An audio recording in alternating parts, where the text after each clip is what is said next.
Boa noite, pessoal.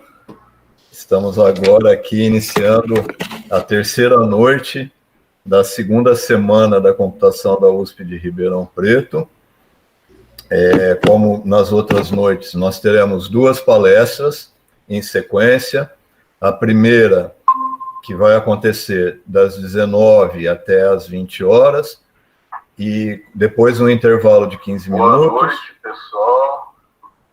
Estamos agora aqui iniciando a terceira noite da segunda semana da computação da USP de Ribeirão Preto. Pronto, saí do...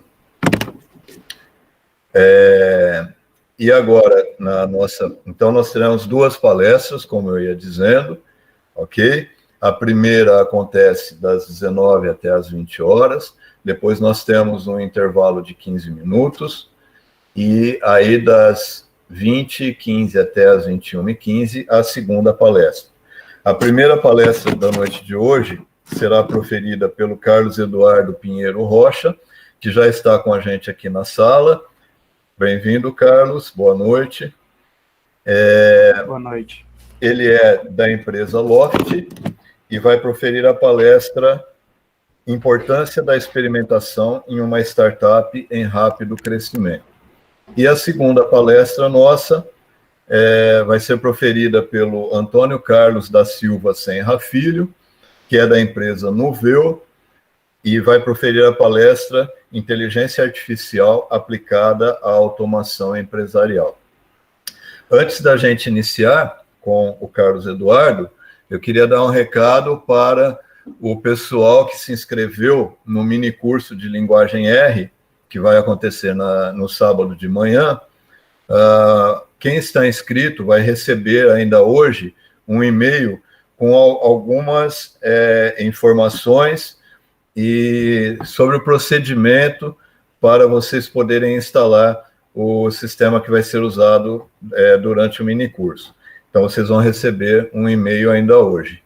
E, para quem não se inscreveu ainda, tem até amanhã como prazo para inscrição, ok? Então, quem tiver ainda interesse em se inscrever no mini curso, nós temos algumas vagas ainda, então tem que correr lá, tá? E mais informações e a inscrição também nas mídias sociais aqui do Secomp, tá? Do Centro Estudantil da Computação. Bom, são 18h59, então eu vou apresentar o nosso primeiro palestrante. Ele é o Carlos Eduardo Pinheiro Rocha. O Carlos Eduardo possui graduação em Engenharia da Computação pelo Instituto Militar de Engenharia, o IME. Ele tem experiência profissional no desenvolvimento de aplicações de comando e controle para o Exército Brasileiro e, atualmente, ele é o Lead Software Engineer da empresa Loft, que é uma empresa, uma startup, né, uma empresa que está há pouco tempo no mercado e que atua no mercado imobiliário. Então, Carlos Eduardo, muito obrigado pela sua presença e agora o público é seu. Fique à vontade. Beleza. Obrigado, Joaquim, pela introdução. Bom, vou falar um pouquinho, então, para vocês aqui sobre importâncias de experimentação, certo? Principalmente aí numa situação de uma startup que está em rápido crescimento. Vamos lá. Então, quem que sou eu aqui, né? Cadu, mais conhecido popularmente aí pelos meus amigos, principalmente companheiros de trabalho. Sou cearense, vivi a minha vida, adolescência, cresci lá no Ceará, depois fui para o Rio de Janeiro para fazer minha formação. Morei alguns anos em Brasília e atualmente estou morando em São Paulo há 2 anos, certo? Hoje eu atuo como um dos Lead Software Engineers na Loft, né? Então, tenho experiência aí já há alguns anos de mercado com desenvolvimento web, certo? Sou um apaixonado por Python, minha linguagem do coração, mas minha stack default atualmente é Node.js com React, certo? Principalmente. Aqui tem o meu LinkedIn, caso alguém queira entrar em contato, profissional, trocar ideias, estou sempre disponível, certo? E entrando agora um pouquinho sobre o que a Loft faz, para poder contextualizar um pouco o que eu vou dividir com vocês aqui, né? Então, algumas premissas que a gente parte para definir a visão da Loft, por que ela existe, para que ela foi criada, né? que a gente acredita que o mercado de real estate ele está quebrado e precisa ser reinventado. Essa é a primeira premissa, certo? E o segundo é que a gente acredita que o mercado inteiro vai ser transformado por tech na próxima década. Então, se a gente pensar em real estate, consumo de real estate, né, de longo e curto prazo, a gente consegue traçar essa linha aqui, né? E quando a gente pensa num consumo de real estate a longo prazo, a gente está falando aqui de 20 anos, né? Comprei uma casa, vou pagar um financiamento por muitos anos. Se a gente olhar para algo mais short term, a gente tem o caso de hotéis, né? Que a gente aluga ali por um certo período, esse tipo de coisa. Então são formas diferentes de consumir esse real estate, né? Então a gente imagina que esse consumo, na verdade, ele não é uma linha reta. Ele é mais uma gangorra de altos e baixos ali, né? Que a gente traduziu isso como o jogo da vida. E aí o jogo da vida ele vai dessa maneira, a forma como a gente consome real estate. Em certos momentos da vida a gente vai consumir em curtos períodos, em outra parte, um exemplo, quando você entra na faculdade, se precisar mudar de estado, provavelmente você vai ficar um período dividindo apartamento com alguma outra pessoa, alguma situação desse tipo. Às vezes você vai para uma situação já, né, que começo de família precisa alugar um imóvel e viver um período, né, no apartamento intermediário. E aí você vai, enfim, né, casa, tem filhos e as necessidades vão mudando e a forma como consumir esse real estate, ele vai mudando também, certo? Então, e a gente acredita também, né, que tem algo aqui que facilita, né, a transição de uma casinha dessa para outra, que é através de produtos financeiros, né, trazendo diversas facilidades, então financiamento, outros tipos de produtos financeiros como refinanciamento, home equity, enfim, outros conceitos, né. Então, a ideia da Loft, tá, o princípio pelo qual ela foi criada é que a gente quer reinventar a forma como consumimos moradia, então, tanto no espaço quanto no tempo. É isso que a gente... Então, é a forma como a gente trabalha hoje em dia, a gente atua, né, em uma dessas fases do jogo, certo? E hoje a gente atua basicamente nesse final aqui, né, que é tipo de longo prazo. Hoje a gente é uma empresa que vende apartamentos, mas a ideia é que no futuro a gente realize, né, essa visão de jogo da vida. Então a gente se entende como uma empresa que conecta, né, o real estate, tecnologia e capital. Né, capital ali como aquele enabler, né, para facilitar essa passagem, e tecnologia, que é o que a gente acredita que vai revolucionar de fato o mercado, né. E a gente usa, né, desculpa o termo, não usa, né, mas a gente conecta cada uma dessas pontas com pessoas, né, extraordinárias. Então, um pouco essa é a ideia. Isso aqui é um resumo bem básico da Loft, né. Então, a gente começou a Loft atuando nessa esfera, né, tipo, como eu citei anteriormente, nessa parte de longo prazo, beleza? E a ideia é que, com isso, a gente vai aprender como o mercado funciona e, com esses aprendizados, começar a entrar nessas outras etapas da vida e conquistar, né, o tabuleiro inteiro do jogo da vida aí. Então, essa é a direção na qual a gente está caminhando, é a direção, tipo, de visão que a gente tem para a empresa, e a gente chama esse conceito de freedom living aqui dentro, certo? Agora, olhando para a área de tecnologia, né, afinal estamos aqui para falar um pouco de tecnologia, hoje a área de tecnologia na Loft ela é composta por esse perfil de pessoas aqui variados, certo? Então a gente tem perfil de pessoas de produto, pessoas data sciences, scientists, pessoal de business analytics, design, desenvolvimento. São as principais tribos dentro da nossa área de tecnologia, certo? E a gente se divide em times, né, em média, com um representante de cada uma dessas frentes aqui, né, varia um pouco dependendo do contexto, para esses times poderem ter autonomia para enfrentarem desafios no dia a dia e bolarem soluções para resolvê-los, né. E aí, para realizar essa visão, né, tipo, ela é uma visão de longo prazo, a gente precisa aprender rápido no dia a dia, né. Então, apesar de conquistar o tabuleiro, ele é um plano de longo prazo, a parte que a gente atua, a gente precisa fazer aquilo bem, para que a gente possa, né, começar a conquistar o tabuleiro o quanto antes. E aí, assim, né, para fazer isso, a gente precisa ter respostas para algumas perguntas, né. Então, aqui eu coloquei só um apanhado, mas não é limitado a isso, é só ideias, né, mas quem são as pessoas clientes, né, desse mercado imobiliário? Qual perfil elas têm? qual o perfil de consumo, né? Quais são as dores que elas têm, que elas possuem, né, no mercado hoje? O que o mercado de real estate hoje no Brasil faz bem, o que ele faz mal, né? Para a gente poder aprender o que está bem e poder corrigir o que está ruim. O que a gente precisa construir para resolver esses problemas, sabe? Como construir essas coisas, né? E depois de construído, como que eu garanto que está resolvendo mesmo o problema, sabe? E se ele não resolveu, eu recomeço ou eu evoluo em cima de algo que eu já venho construindo?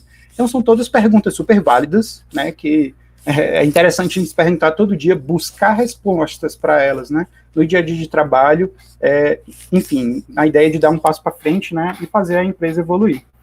E uma ferramenta que a gente utiliza muito aqui, né? Meio que o livro base é o Lean Startup, né? Então, tipo, o Lean Startup, ele é um livro muito, muito bem reconhecido, né, dentro desse mercado de inovação, de novas empresas, certo? Ele traz o conceito aqui de uma empresa enxuta, né? Então, como você reduzir processos e aprender mais rápido para ter sucesso mais rápido. E ele tem são esses 5 bullet points que estão aqui destacados, né? São 5 macro ideias que ele carrega. Então, ele carrega essa ideia de que empreendedores estão por toda parte, empreender também é administrar, o aprendizado, né? Ele tem que ser validado, o ciclo de construir, medir, aprender, e a parte de contabilidade para inovação, que eles chamam, que o nome, a tradução não fica tão clara em português, mas o termo em inglês que ele utiliza lá é accountability, né? Como você gerar accountability para eles.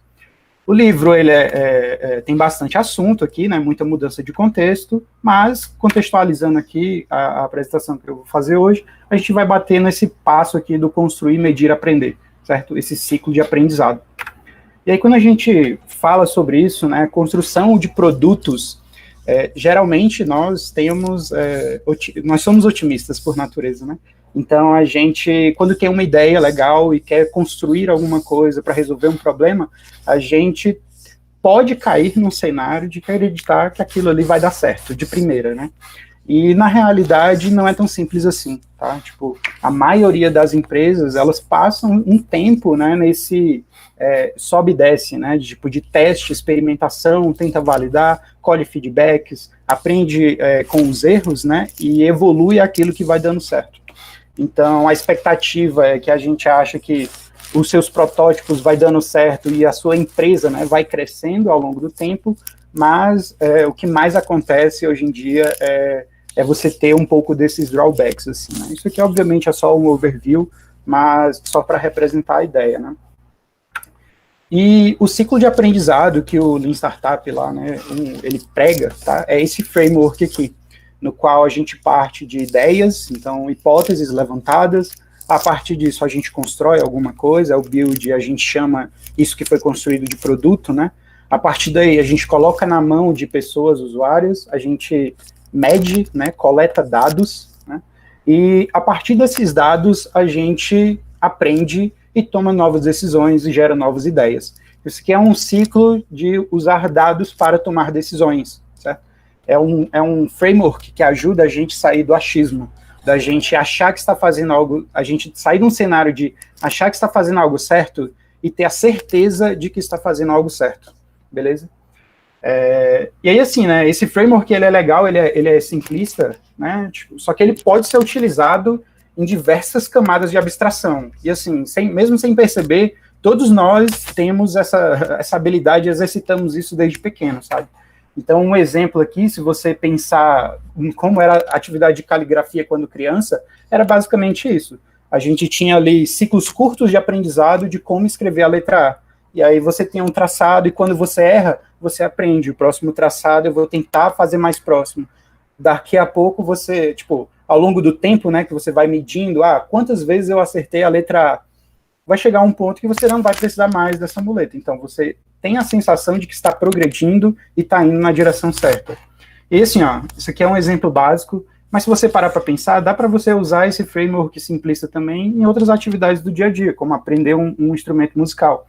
Se você quer tocar violão e você quer ter essa sensação de progresso, né, de eficiência de progresso, é legal você aprender uma aula nova, você medir, sabe, usar metrônomo, saber se você está fazendo num tempo melhor a cada dia. À medida que você vai exercitando isso, né, tipo, aprendendo com os erros, né, corrigindo o que está errado e evoluindo aquilo que vai dando certo, você vai se tornando um músico mais proficiente. Quando você fala, aí subindo a abstração, né, tipo, quando você fala agora de um time, né, geralmente times ali, sei lá, 10 pessoas se juntam para construir algum produto, né. A ideia é que, ao construir o produto, a gente coloca na mão de pessoas usuárias e elas vão dar feedbacks, né, positivos, negativos, que vai alimentar, né, tipo, esses feedbacks das pessoas são os dados, a gente vai usar esses feedbacks para alimentar as nossas novas ideias, insights, esse tipo de coisa. E a gente também tem esse mesmo framework utilizado num contexto de empresas, né. Então, assim, parece ser algo extremamente complexo, mas cada caso é um caso. E o que eu queria exemplificar aqui, que eu acho muito interessante, eu não sei se todo mundo sabe a história do Instagram, eu recomendo dar uma lida, que é bem interessante, mas no começo de tudo, certo?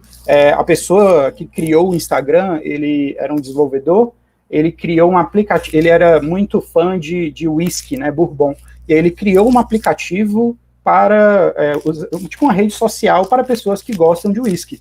E aí, nesse aplicativo, isso aqui há alguns anos atrás, né, no início do Instagram ali, então, ele tinha funcionalidades de check-in, né, quando as pessoas chegavam em algum lugar, as pessoas conseguiam compartilhar, né, uma outra feature, compartilhar os planos dela, né, vou beber tal vinho, vou dar uma nota e tal, vinho não, perdão, whisky, né, vou dar uma nota e tal, e ele tinha uma funcionalidade de fotografia. E o que aconteceu é que, quando ele botou na mão das pessoas, as pessoas acharam a feature de fotografia sensacional. Tipo, aquilo era que estava gerando engajamento nas pessoas, as pessoas só usavam isso, não usavam outras features. E aí, foi isso que... Aí ele tirou o grande aprendizado. Beleza, descobri o que é a feature aqui que faz sucesso e que eu posso evoluir em cima disso. Então, o tempo que ele gastava, por exemplo, implementando features, né, em paralelo, é tempo não gasto implementando a coisa certa. Então, usar esse ciclo de feedback, né, através de métricas, através de, enfim, né, dados quant e dados quali, para tomar esse tipo de decisão, né, que é saudável para o mercado. Então, foi daí que nasceu a decisão deles abandonar esse projeto Bourbon e nascer, de fato, o Instagram, né, que é focado em fotografia, compartilhamento de imagens lá atrás, né. E aí, assim, né, o Instagram pode ser um caso fora da curva, né, um outlier aqui, mas hoje o Instagram já foi adquirido pelo Facebook, né, e ele tem aí um valor de mercado altíssimo, né, então é um caso de sucesso de fato. Então, isso aqui é para exemplificar que aquele framework, né, a gente consegue, de fato, utilizar ele em diversas camadas, sabe, inclusive no nosso dia a dia. E aí o que acontece? Como ele pode ser utilizado em diversas camadas, ele pode ter uma complexidade pequena, ou ele pode ter uma complexidade gigantesca. E aí, quando você fala, né, de uma situação estilo o Instagram, muito provavelmente esse ciclo de aprendizado que eles fizeram no começo da ferramenta é muito diferente do que eles fazem hoje, né? Então, tipo, à medida que o negócio vai crescendo, que a complexidade da empresa cresce, que a quantidade, o volume de dados aumenta, né? Então, a gente vai requerendo novas abstrações, nova ferramental, novos processos para abarcar todo esse processo de aprendizado, né, para manter essa constância, né, a gente não pode deixar de aprender e cada vez mais esse ciclo de aprendizado deve ser menor, para que a gente consiga, né, no somatório do tempo aí, acertar mais do que errar. E aí, assim, né, para a gente entrar agora na parte técnica mesmo, né, explicar um pouquinho de como a gente faz, né, isso dentro da Loft hoje, certo? E aí, como eu falei, né, o cenário ele pode ser tão simples e pode ser complexo. Hoje, né, a gente já tem 2 anos de vida e de empresa. Temos mais de 600 funcionários, então a gente já está num cenário um pouco mais complexo. Então, o que eu vou fazer aqui com vocês é apresentar um caso real e vou simplificar um pouco, tá? Então, eu vou mostrar um cenário de experimentação que a gente utiliza no dia a dia de trabalho hoje, mas num caso menor, certo? Para que a gente não fique aqui, porque se a gente for entrar em todo detalhe de tecnologia para fazer tudo acontecer, a gente precisaria aqui de, sei lá, alguns, mais de um dia com certeza. Então, assim, né, o caso que eu vou apresentar para vocês um pouco é do website da Loft, né? Então, Hoje, o website da Loft, a gente tem um marketplace de apartamentos, então tem uma homepage, a pessoa escolhendo, né, qual cidade ela quer visitar. A gente já atua hoje em São Paulo, no Rio de Janeiro, então a gente cai numa listagem de apartamento que tem features de filtro, né, de busca, enfim, entre outras coisas. Tem uma página de detalhamento do apartamento que ajuda as pessoas a entender melhor, né, o que aquele imóvel possui de features, e a gente permite agendar visitas e seguir nesse fluxo de compra e venda de imóveis, tá? E aí, assim, estou falando um pouco só desse fluxo para vocês, como eu falei, para simplificar, mas hoje a gente já atua com produtos financeiros, tem a parte de crédito, a gente tem produtos jurídicos, então oferece produtos, caso alguém queira fazer uma transação de mercado imobiliário, né, uma compra ou venda de imóvel, e quiser fazer análise jurídica com a Loft, a gente já possui esse tipo de produto também, mas, como eu falei, se eu fosse entrar em todos os fluxos aqui, a gente ia precisar de muito mais tempo. Então vamos fazer o seguinte, o contexto é o website da Loft, e o que a gente quer fazer é como usar experimentação para tomar boas decisões de negócio para a Loft, certo? Então, um pouquinho do que a gente vai precisar de infra aqui, né, de tecnologias e tal, para fazer uma experimentação para esse caso de uso aqui, certo? Então, é ter uma ferramenta de documentação básica, né, para a gente poder documentar aquilo que a gente está experimentando e poder documentar os aprendizados, né? A gente está partindo do princípio que a gente vai testar, aprender, para poder evoluir em cima desse aprendizado. Uma ferramenta de feature toggle também. Aí eu explico um pouquinho mais na frente o que é feature toggle, né, para balizar todo mundo. Ferramentas para coletas de métrica e ferramenta para análise dessas métricas, né, análise dos dados. Então, vou mostrar aqui o caso de uso para vocês. Essa aqui é a página inicial, certo, da nossa homepage na Loft, no ano de 2019, certo? Acredito que 2018 foi a primeira versão da página, essa aqui foi a que ficou a maior parte do ano de 2019, certo? E aí, assim, né, uma dos produtos principais da Loft é que a gente compra apartamentos, reforma e vende. Então, você pode ver nessa página aqui que a gente tem dois fluxos, né? Então, tem um venda seu apartamento, pagamos à vista, é justamente uma chamada para pessoas que querem vender imóveis para a Loft. E no lado direito você vê, compre o apartamento de seus sonhos. Então, é a chamada para alguém que quer comprar apartamento com a gente.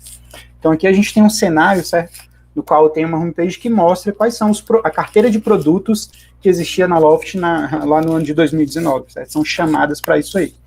E aí o que acontece? Todas as pessoas que entram no site, né, e caem nessa página, eles dão de cara com essas informações e eles precisam tomar uma decisão, né? Se vai para um lado, vai para o outro, ou saem da página. Então, beleza. Caso de uso que a gente vai testar aqui hoje. Então, entrando 2020, mudou o contexto e mudaram algumas motivações. Então, uma das coisas que mudou nesse período, certo? Em 2019, a gente tinha um portfólio ainda pequeno, a gente só atuava em São Paulo, a gente precisava dar destaque para esse lado do nosso negócio, né, que a gente quer comprar mais imóveis. Então, entrando em 2020, a gente já foi para um cenário diferente, no qual a gente já tinha um portfólio maior, já tinha um portfólio mais equilibrado, certo?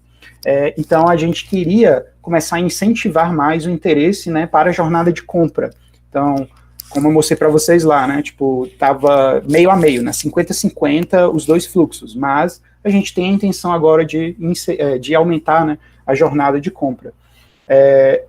Ao mesmo tempo, né, tipo, a gente está fazendo aqui, a gente quer tomar decisões, mas a gente não quer prejudicar o nosso negócio com isso, né. Então, a gente não quer gerar um grande impacto negativo nas conversões de supply, porque na parte de aquisição de imóveis, a parte que a Loft quer comprar imóveis de pessoas. A gente não quer gerar um impacto negativo, né, para não prejudicar o nosso negócio. Além disso, se possível, né, diminuir taxas de drop-off e bounce rate na página, né? Então, drop-off e bounce rate são métricas quando a pessoa entra na página, né, ela vem de uma sessão, ela entra na página e ela perde o interesse e sai do site. Então, e o bounce rate e drop-off são métricas similares, mas eles têm umas pequenas diferenças técnicas, tá? Mas é basicamente isso. São pessoas que chegaram naquela página e saíram dela. E isso pode ser um indício de, enfim, está desinteressante, não está clara a proposta de valor, dá para tirar várias ideias daí. E além disso, a gente teve o lançamento do nosso design system, né? Então a gente estava entrando em um cenário no qual a tribo de produto e design estava produzindo produtos mais consistentes. Nossa ideia é montar uma jornada única, né, para todos as pessoas clientes. Além disso, facilitar o lado de desenvolvimento, né? Então, no lugar da gente tomar microdecisões de design no dia a dia, tendo o suporte de um design system para trabalhar em cima dele, acaba tirando uma carga cognitiva de cima do trabalho de desenvolvimento.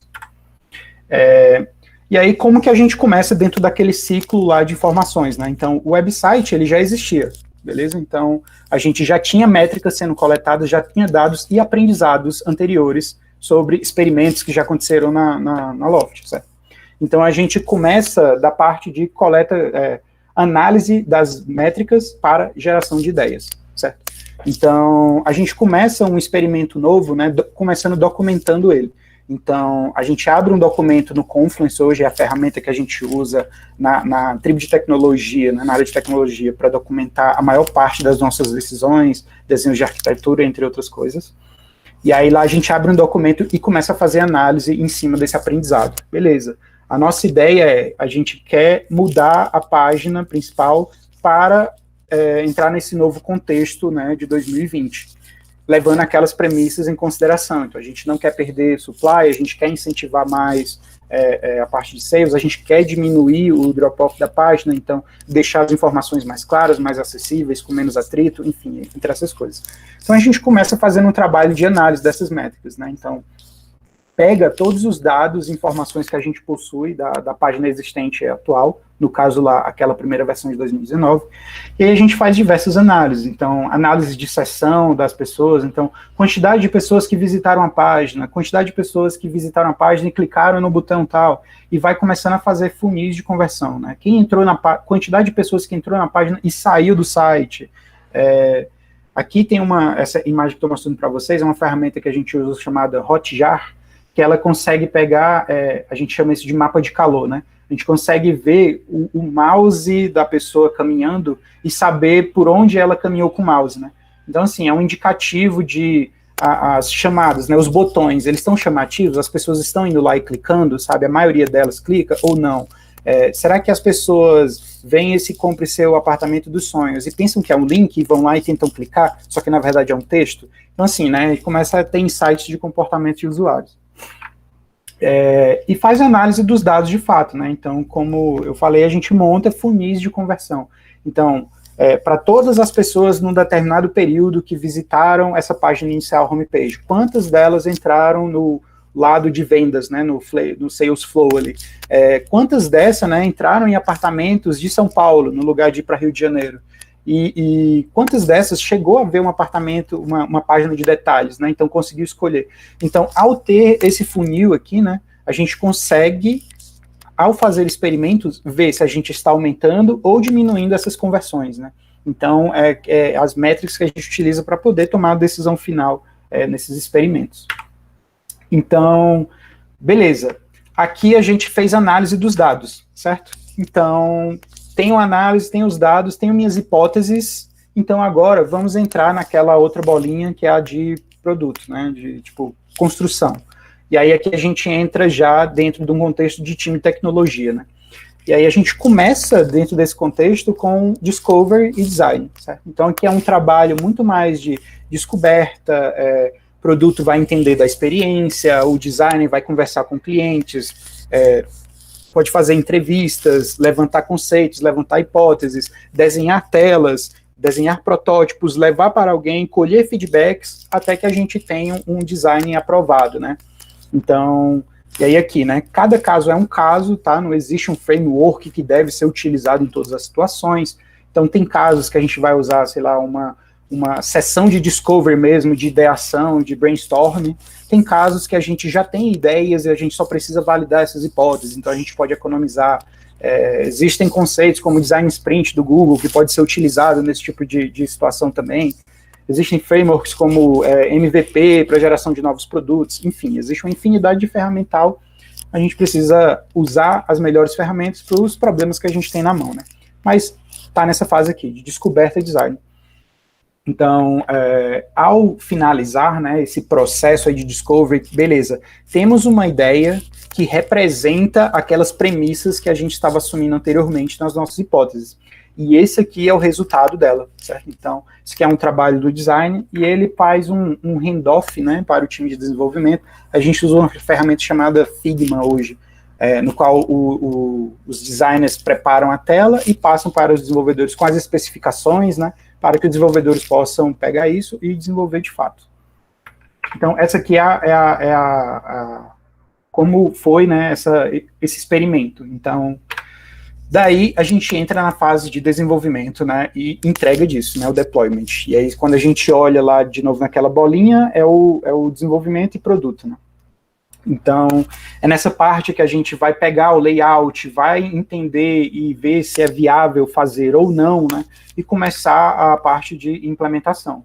Que aí é a parte divertida, né, a parte que a gente gosta. A gente abre aqui 1 milhão de coisas, só que não é tão assim, né. Então, tipo, a gente trabalha com metodologias de desenvolvimento, né, porque não adianta a gente fazer esse processo de ideia, constrói, faz, e aí fica parado, né, esperando os resultados para poder tomar uma nova decisão. Então, a gente trabalha em cada uma dessas esferas um processo cíclico, né? Então, o time de produto design está sempre fazendo experimentação, ideação e gerando novas hipóteses e bolando novos experimentos. O time de desenvolvimento está sempre pegando essas ideias, trabalhando, né?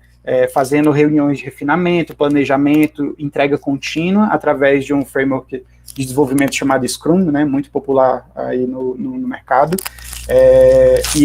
enfim, né, os analistas de negócio estão analisando os dados, e aí a gente consegue, né, gerar essa cadeia de experimentações, ideias e acertos e erros, certo? Então, como eu falei, a gente usa Scrum hoje, a maior parte dos times usa Scrum hoje na Loft.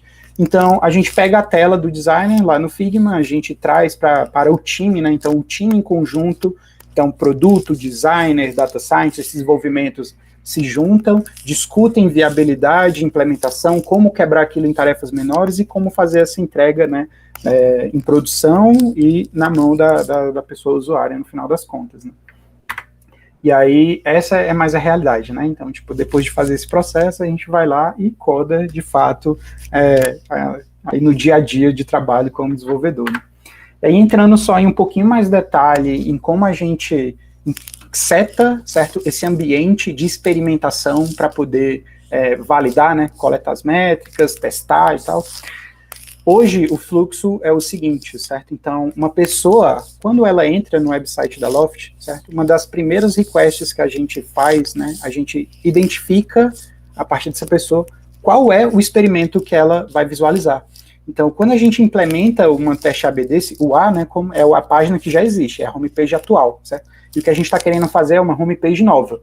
Então, algo que a gente poderia fazer é simplesmente trocar uma pela outra, certo? Só que isso vai correr um risco, né? Porque e se essa segunda página tiver, sei lá, for um erro grotesco e baixar, de fato, as métricas de conversão do site inteiro, sabe? Então, isso tem um potencial de prejudicar o nosso business e não é o que a gente quer.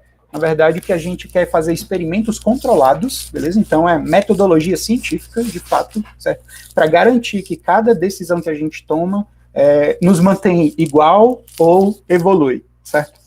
Então, quando a gente seta, né, do lado de desenvolvimento, um experimento desse, a gente manda para a produção, né, manda para a mão do cliente as duas versões. Só que a gente só mostra uma delas.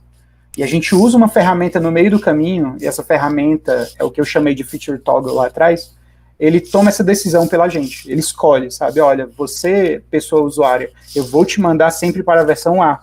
E aí, se eu abrir, por exemplo, se eu estou usando, né, o meu dispositivo aqui, fizer isso, e meu colega de trabalho abrir na máquina dele, né, o site também, ele pode cair na versão B.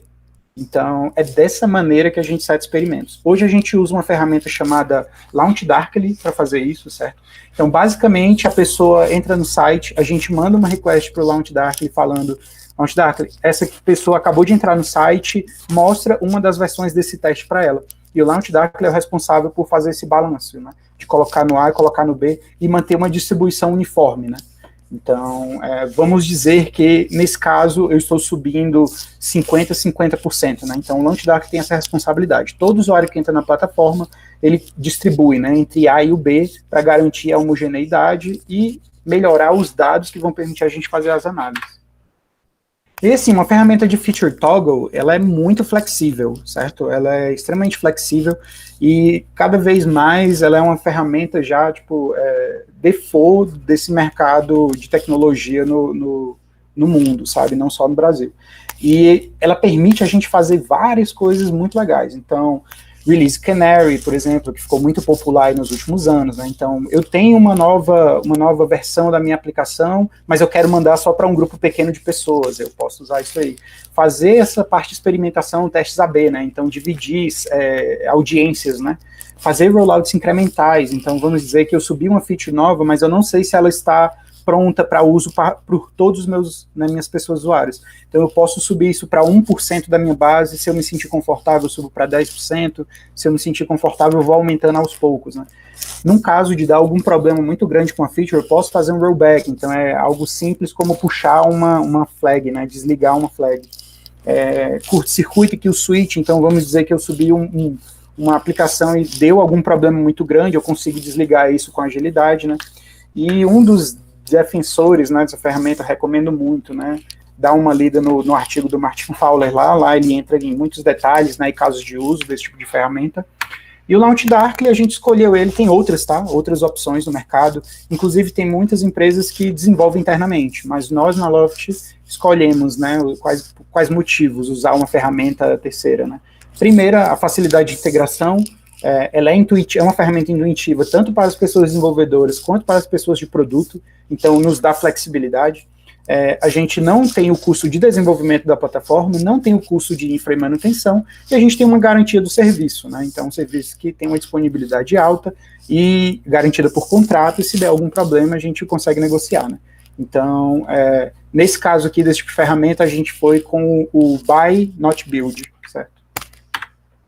E aí, dentro do processo de desenvolvimento, né, então, os desenvolvedores ali, né, a gente abre nossa IDE, e aí a gente tem uma flexibilidade de IDEs, então a gente pega lá o mock do design, a gente quebra isso em tarefas pequenas, participa do nosso processo de desenvolvimento, quando a gente acha que a feature está pronta, a gente faz o push para o nosso repositório remoto, né, hoje a gente usa o Bitbucket. Ao mandar para o repositório, a gente abrir um pull request, né, entrar na fase de revisão de código, naturalmente a gente dispara CI/CD, né? Então, integração contínua, que vai garantir a qualidade, certo? Daquilo que a gente está construindo, então, com testes unitários, testes de integração, testes de análise estática de código, entre outras coisas, e triga também o deploy contínuo, né? Então, o continuous deploy, ali, o CD do lado, que é automaticamente entregar aquilo que foi construído para produção, né? Então, estou colocando aqui a nuvem, né? Hoje uma parte, certo, da nossa infra, mais o site, hoje vive na AWS, dentro de um cluster de Kubernetes, por exemplo. Então, é um processo já automatizado, certo? E aí, o LaunchDarkly, por exemplo, ele entra dentro desse processo de dev aqui, né? Então, é um dos requisitos para desenvolvimento saber se essa feature vai subir com um teste ou não, certo? E aí, no final das contas, o desenvolvedor implementou, abriu um PR, ele foi revisado por outros desenvolvedores, a gente fez o deploy contínuo e ele foi para produção, e está na mão das pessoas usuárias, né? Então, está lá em produção, teste A e teste B. Algumas porcentagem de pessoas vão cair no A, uma porcentagem de pessoas vai cair no B. E a partir daí, a gente começa a coletar os dados, né? Então, qual é a plataforma de dados que a Loft tem hoje para começar a medir, né? Então, um pouco que eu mostrei para vocês ali atrás, né? São essas análises de funis, de funil, que a gente usa muito para conversões no site. Então, isso também é um tipo de padrão muito utilizado em e-commerce, certo? Então, se você parar para pensar num funil, vamos usar um exemplo aqui, a Amazon, por exemplo, né? Você entra na página amazon.com.br, você vê um catálogo de produtos, você pode entrar na página de detalhes desse produto, se você quiser comprar, você começa a entrar lá, bota no carrinho, começa a entrar num checkout, né, no qual você tem alguns steps, e aí você conclui a compra, né, então, tipo, isso é um funil, né, a ideia é que nem todas as pessoas que entrarem na página inicial vão para uma página de produto, nem todas as pessoas que entrarem numa página de produto, elas vão entrar numa num checkout, né, numa parte de compra. Mas nós, como parte do negócio, a gente quer incentivar que as pessoas, né, utilizem mais a nossa plataforma, engajem mais e comprem o nosso produto, né, que é isso que faz a empresa sobreviver. Então, essas análises de funil são muito importantes, né, de fazer. E aí, como isso é feito, né, qual é a plataforma que a gente tem na Loft hoje para esse caso específico aqui, tá? Hoje, todas as pessoas que estão navegando, né, na nossa plataforma, a gente está coletando os eventos que ocorrem no site, tá? Então, e a gente usa uma ferramenta chamada HipIO. Para quem conhece um pouco mais esse lado, ela é uma ferramenta semelhante ao que o Google Analytics é, certo? Mas ele tem umas características diferentes. Então, coleta dos dados, né? Esses dados eles vão parar no Data Lake, né? Então, um arcabouço de dados nos quais a gente consegue resgatar informações, fazer análises e principalmente responder, né, perguntas de negócio. Então, nessa parte de análise, uma das ferramentas que a gente usa, por exemplo, para agregar essas informações é uma ferramenta chamada Looker, certo? Não limitada a isso, tá? Como eu falei, eu estou dando uma simplificada aqui. Mas o que é essas coletas de eventos, né? Então, o que são esses eventos? Então, assim, ó, por default, tá? Visualização de página é um evento, então, quantas pessoas visualizaram a página, sabe? Qual o perfil dessa pessoa? Cliques com mouse, quais os botões a pessoa clicou, sabe? Ela tem clicado muito, como que está o engajamento das pessoas. Preenchimento e envio de formulários, então, o formulário, ele tem muitas opções, isso está desengajando as pessoas, sim ou não, sabe?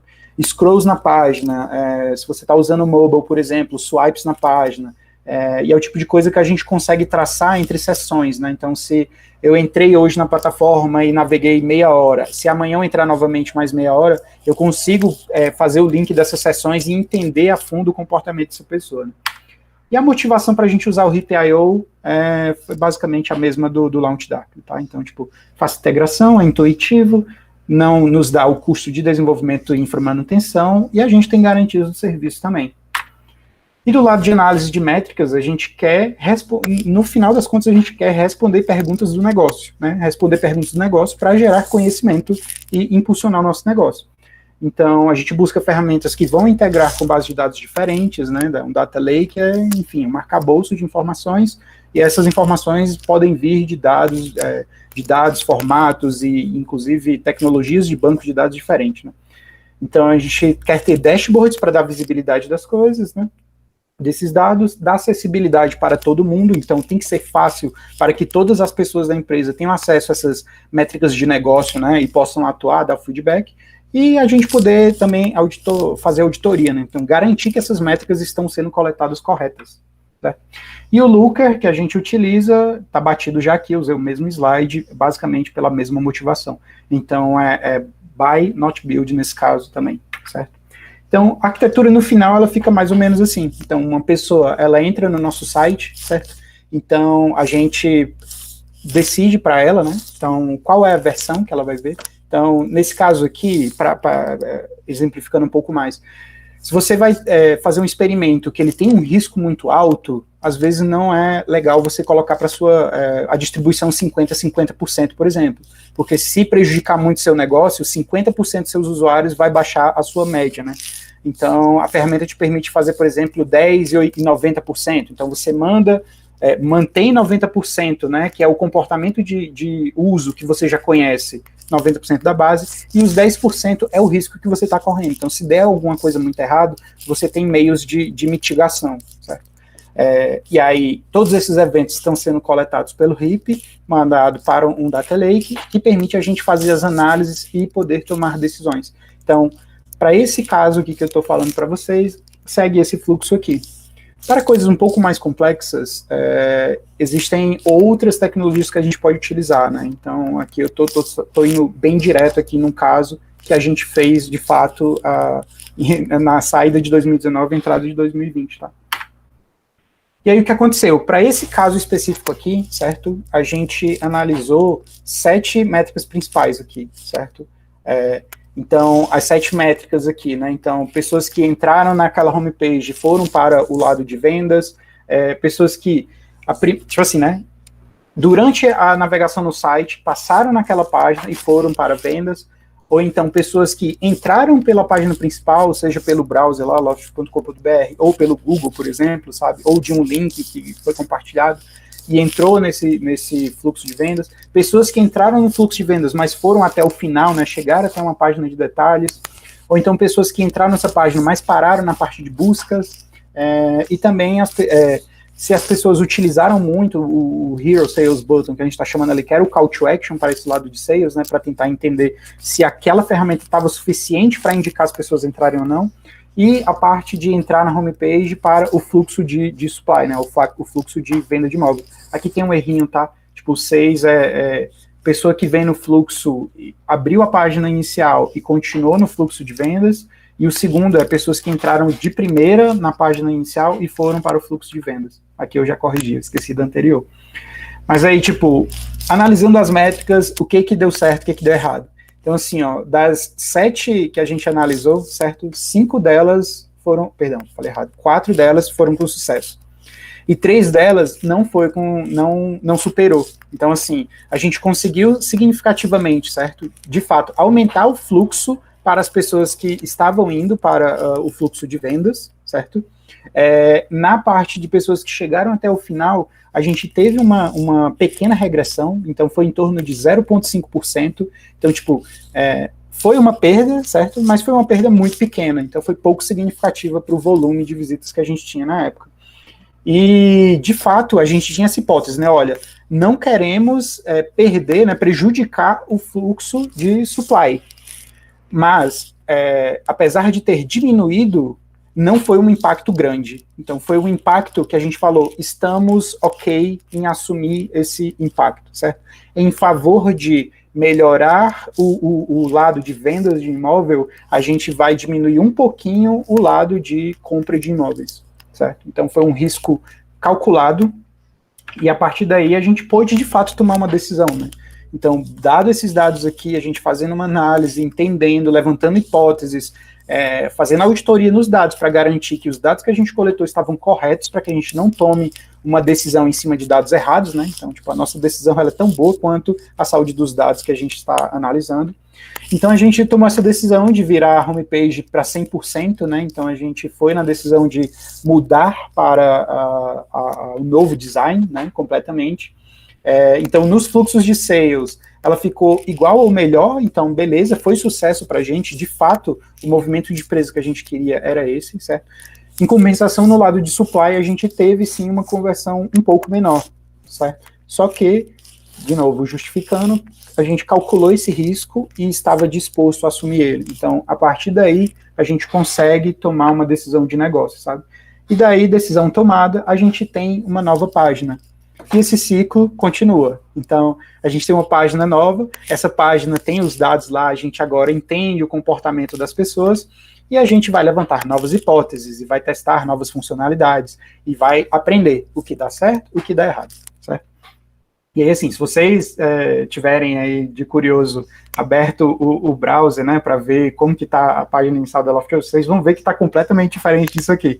Porque, como eu falei, né, isso aqui é um processo de cíclico, né? Então é que está sempre acontecendo, isso é no dia a dia de trabalho, e a ideia é que a gente vai aprendendo coisas novas e evoluindo em cima disso.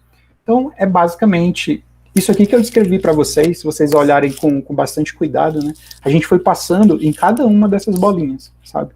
Então, nesse contexto de ter uma página nova que vai trazer informação para a pessoa usuária, né, e que tem a intenção de resolver um problema na vida dessa pessoa.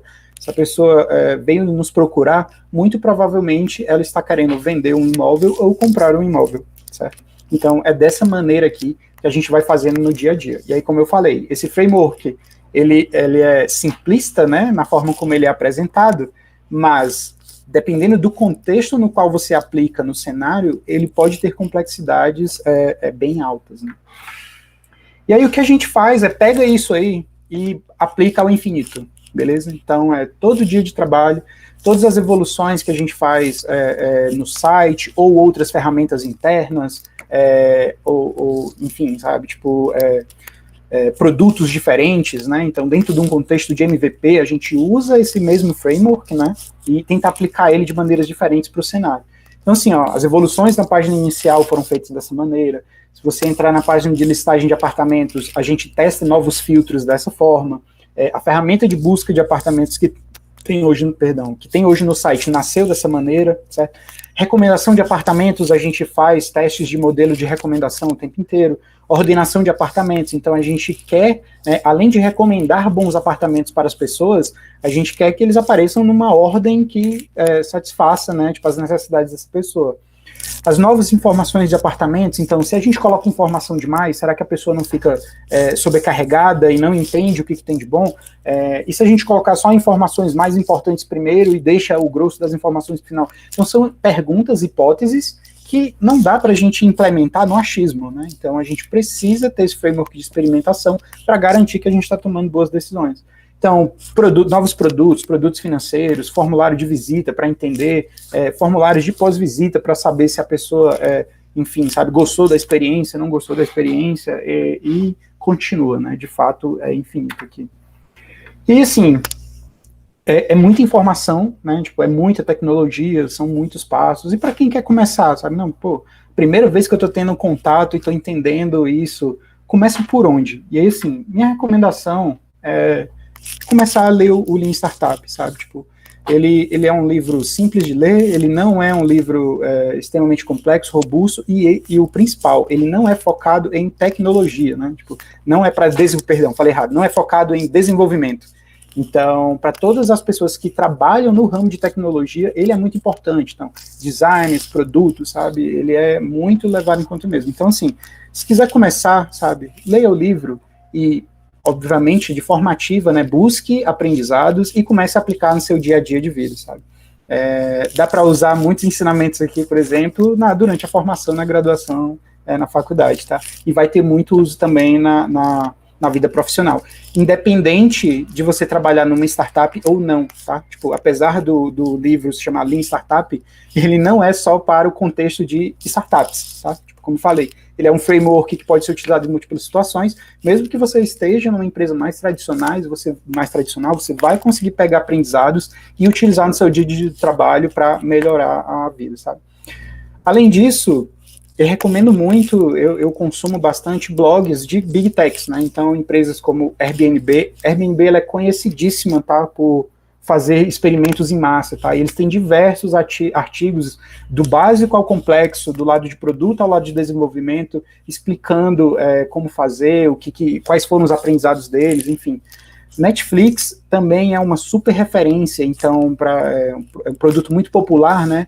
Todo mundo que entra lá na Netflix, eles estão fazendo experimentações o tempo inteiro, certo? Eles fazem experimentação sobre quais filmes recomendar, quais séries recomendar, qual imagem daquele filme gera uma melhor conversão, se a ferramenta, se ela for mais rápida, mais lenta, ela melhora, piora a conversão, sabe? Legenda, ela melhora a acessibilidade ou não, sabe? Consegue trazer mais pessoas para a plataforma. Então, recomendo muito dar uma olhada no Medium, no blog dessas aí, e principalmente Google. E aí, quando eu falo Google, não é só pesquisar, tá? Não estou sendo cínico aqui de dizer, escreve lá e dá Enter. A própria Google, ele tem muito ferramenta de experimentação, tá? Tipo, ele tem muita documentação. Então, se você for em developers.google lá, eles têm muita documentação, muita ferramenta. O Google Analytics é da Google, né? Então, é uma das grandes ferramentas utilizadas dentro desse processo também, que a gente usa aqui na Loft, eu não mostrei, mas a gente também usa. E era isso que eu tinha um pouco para passar para vocês. Espero que tenha sido proveitoso, que alguém tenha aprendido alguma coisa nova aí, tá? E eu fico aberto para perguntas, se alguém quiser tirar alguma dúvida comigo, estou disponível. Ok, Cadu, muito obrigado pela sua apresentação, parabéns, muito bacana, tá? Produto, assim, bem completinho, né? Simples, né? Que tem a simplicidade e tem também a complexidade do uso, né? Do uso e dos resultados que a empresa consegue obter a partir do uso desse produto. Parabéns para vocês, tá? Obrigado. Eu vou, antes de fazer a pergunta aqui do chat, eu queria entender um pouco melhor a Loft na sua origem. A Loft, ela era uma imobiliária que informatizou ou ela começou como sendo já na internet, um sistema, um site que tinha esse objetivo? Pô, excelente pergunta, certo? Ela já nasceu como uma empresa de tecnologia para o mercado imobiliário. Então, lá atrás, na origem, tá, da Loft, né, existia 3 dos 7 fundadores da Loft, certo? Eles tinham uma empresa que eles operavam aqui em São Paulo, num cenário de comprar apartamentos, reformar e vender. Então, era uma operação muito pequena, certo? E aí esses 3 se juntaram com mais 4 fundadores, né? E aí os 7 montaram a Loft com a ideia de pegar esse modelo e escalar com tecnologia. Então, na origem da Loft, desde o dia 1, a ideia foi pegar esse processo de comprar, reformar imóveis e vender e tornar ele escalável. E aí, a única forma de conseguir fazer isso, que a gente acredita, né, é através da tecnologia. Então, quando eu falo dessa maneira, parece, tipo assim, né, é fácil de apresentar, ela é um pouco simplista, mas se você parar para pensar só nesse passo de reforma, certo? Tem muitas dores no mercado imobiliário, ele é muito deficiente, né? Então, quem já fez uma reforma, quem tem um familiar que já fez uma reforma, é muito comum você ouvir relatos de frustração, para não dizer que é quase 100% das vezes. São poucas experiências mesmo positivas que as pessoas relatam e acreditam que resolveu o problema e não foi estressante, sabe? Então, a nossa ideia é, só nesse pedaço aí, né, poder fazer isso em escala, e assim, para dar uma dimensão para vocês, hoje a gente consegue, na Loft, tocar em mais de 100 reformas simultâneas só em São Paulo. Hoje a gente atua São Paulo e Rio de Janeiro, né? Então, assim, só falando reformas simultâneas, tá? Então, tipo, aí tem diversos desafios logísticos, tem desafio do lado de arquitetura, de montar projetos de arquitetura, de fornecedores, né, e logística de material, de construção, e gestão de pessoas, de empreiteiros para a execução de obra. Então, assim, só nesse pedaço aí é complexo, e escalar isso, né, precisa, de fato, de muita tecnologia e processos muito bem estabelecidos. Ok, obrigado. Tem uma pergunta aqui do Guilherme Oliveira. Essa framework realmente parece ser muito completa e poderosa, apesar de simples. Gostaria de saber se você acha que esse framework também se aplica na construção de grupos acadêmicos, como centros estudantis. Acredito que sim, sabe? Tipo, porque assim, né, academia, a pesquisa científica, né, é baseada no método científico. E se você parar para olhar, esse framework aqui, ele é um pouquinho mais detalhado do método científico mesmo, né? Então, a ideia é gera hipóteses, né, gera alguma coisa, algum resultado, metrifica isso, né, e tira conclusões. Então, se você pega qualquer paper acadêmico, por exemplo, esse formato vai prevalecer, né? No qual a gente introdução, levanta hipóteses, executa algo, mede e tira conclusões, sabe? Então, dentro de um cenário acadêmico, eu acho muito fácil de pegar esse framework, e assim, ó, quando você fala pegar o framework, não necessariamente você precisa aplicar todos os passos dele, sabe? Não necessariamente você precisa se limitar ao que ele está te falando, sabe? Tipo, ele é uma ferramenta, use e, tipo, reduza ou expanda a seu bel prazer, sabe? Então, sim, eu acredito que dá para pegar ele e adaptar para, tipo, praticamente qualquer cenário dentro do mundo acadêmico, sabe? Ok. Na verdade, essa pergunta foi do Gabriel Carvalho, e agora do Gabriel Oliveira. Essas ferramentas que são utilizadas, RIP, Walker, Launch Darkly, são utilizadas por equipes específicas da Loft ou são automatizadas e vocês obtêm só os resultados dados para análise? Pô, excelente pergunta, assim, certo? No mundo ideal, certo, ele deveria ser utilizado por todos os times, mas a realidade é que nem todo time precisa. Então, assim, tipo assim, né, um exemplo, a Launch Darkly, que é a ferramenta de experimentação, certo? Tem alguns times na Loft, então vou citar um exemplo aqui, o time de plataforma, né, o time que está cuidando da infraestrutura de serviços da Loft e prover soluções para o time de desenvolvimento. Então, eles não têm esse requisito, sabe, porque as decisões que eles vão tomar ali, né, tipo, eles, obviamente, é um ambiente controlado, isso tem impacto em custo financeiro, então precisa ser tomado decisões com muita responsabilidade, mas mexer com recurso de infraestrutura não entra muito nesse caso de fazer testes AB dinamicamente para um conjunto de usuários, sabe? O que eles vão fazer muito é levantar uma infraestrutura, ver se está atingindo o SLA disponível ali de qualidade de métricas, né, e para poder fazer a migração. Então, assim, agora, para os times de produto, que são, a gente chama, vou usar aqui a linguagem startupeira, né, client facing, então são produtos que estão na mão de pessoas, clientes reais, certo? Sim, todo mundo utiliza. Beleza? Tipo, a gente não é uma regra, né, que a gente diz assim, olha, você é obrigado, porque os times têm autonomia para tomar a decisão. Mas a gente tem um conhecimento coletivo já bem estabelecido que, se não fazer no formato de experimentação, pode dar muito errado.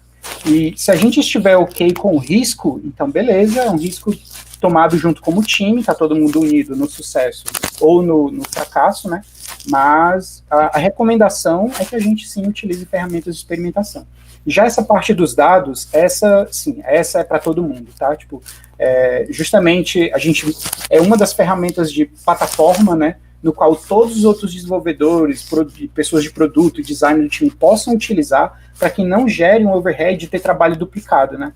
Então, imagina se tivessem duas ferramentas. Então, assim, pensa do ponto de vista de contratação. Então, se eu for contratar novas pessoas, eu preciso treiná-las em duas ferramentas diferentes. Então, assim, é um custo operacional para a empresa maior, certo? Então, tem algumas ferramentas que elas precisam ser de plataforma. Então, o RIP é uma delas, o Data Lake, o Looker, elas estão disponíveis para todas as pessoas utilizarem. Quando eu falo todas, I mean it, sabe? Tipo, não é só tecnologia, as pessoas de operação, de marketing, sabe?